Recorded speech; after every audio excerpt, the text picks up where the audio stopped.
This is a different side of the law. Tonight, we are seeing firsthand how the Department of Children and Families is working to help First Coast families. All new tonight, our Caitlin Ross with unprecedented access as she rode along with DCF while they checked on one family's progress. You want to take a left at the next street? Next street. Gossett, I think, right there. And it's this I house said, right here. hi, my name is Drew Butler. I work for the Department of Children and Families. I'm a child protective investigator. Do you know what that means? Just to see, and she says, yeah, my mommy says that you can take me away from her and my family and never see them again. And I'm like... Working as a child protective investigator for 2 years, Jewel Butler says it never gets easier. They dread having to remove a child. It makes me cringe when I'm in the office and I hear a baby that's crying. But it's part of the job. At any given time, Butler has more than 20 open cases, almost 50 pages of information to report on each one. Wednesday, he made his second visit to a family near the airport. That on March 19, 2012, the children were high.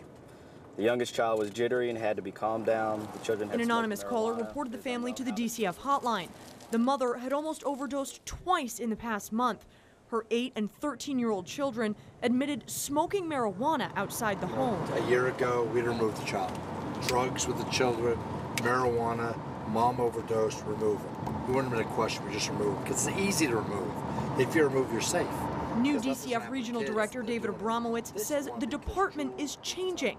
The focus moving toward keeping families together and providing in-home services to parents who need it. They came here.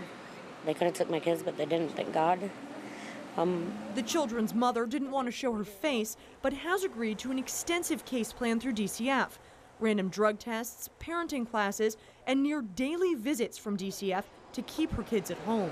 It's just unbelievable that they're here actually to help me rather than just take my kids from me. If you just read the paperwork right now, you'd go, we didn't remove? My God, she overdosed and everything. So there's a human element in this thing. He looked at everything.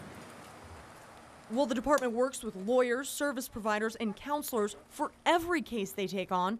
Ultimately, it's the child protective investigator in the home that makes that determination. Yeah, because I'd probably be dead if it didn't. Probably. If I can lay my head down knowing that I made the right call, I believe that's a win. All right, Caitlin Ross here with us now after this story. I have to say that must have been an emotional thing for you to ride along with these folks. Absolutely. It's just emotional to see everything that they go through with these families. And they have huge caseloads, more than 20 cases a month that they're working on, but the dedication they have to each and every family is pretty incredible. Now, I would imagine shifting to this sort of different mindset of trying to keep the kids in the home, that at least has to, I would think for that gentleman, while it may be a tough job, make them feel a little bit better than having to just go take somebody's kids away from the home. Absolutely, and you heard him say at the beginning of the piece, that's just absolutely the hardest part of his job, telling a family, a mother, a father, we're taking your children from you. So to have the option to put these services in place and really focus on putting the services in place, making sure that the drug therapies, the home support, the daycare is available to these families is huge. Do we know what precipitated this change? Why the shift?